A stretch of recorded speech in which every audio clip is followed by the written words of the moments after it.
There's finally an update about the Iswaran case, and I bet we'll be seeing more updates soon.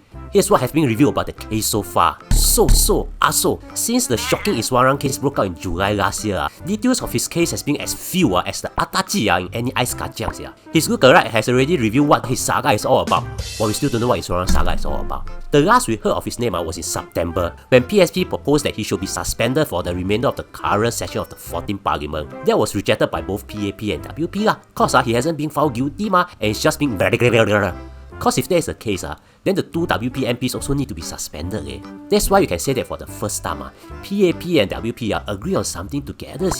And for the next few months, we didn't hear anything about him until recently. Though the update seems like breaking news, it actually isn't.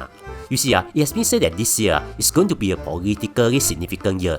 Other than DPM Lawrence Wong being expected to take over as a PM, many things that happened last year, or heck, even 2 years ago, might come to a conclusion this year. This includes the police investigation of the two WP members, and of course, the Iswaran case.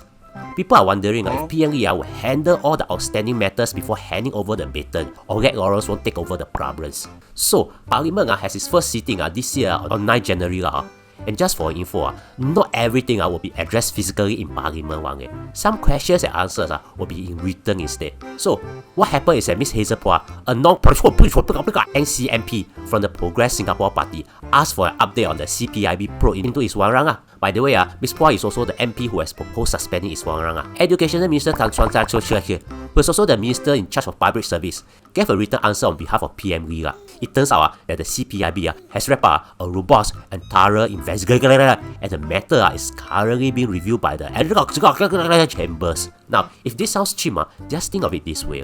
Wherever a person commits a crime, the police will investigate and then send the matter to AGC. AGC will then decide, based on the evidence and other matters, on whether to charge the person. Because not all will be charged. For example, if you remember, Pretty Priest and his brother were given conditional warning instead of being charged back in 2019. Now, back to Iswaran. This means CPIB has already completed their job. And here's the thing, if you remember, CPIB is like your friend Tan Zhiwei who always get 100 marks for his exams, but you never see him studying. Cause like Tan Zhiwei, CPIB always work quietly, quickly, and don't make announcement. So for all you know, the investigation could have been over a while back. And because of this silence, many of the things that we have are actually mere speculations.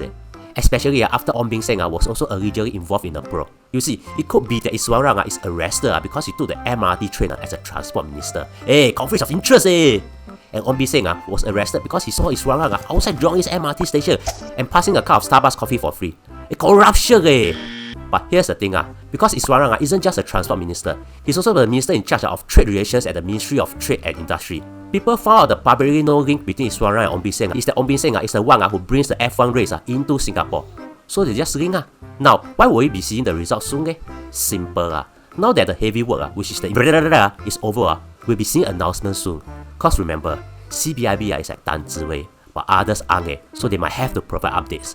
And I bet AGC is receiving 2,817 emails now. It's now 2,818 already. If you want to know the latest update, download our app and also subscribe and watch this video.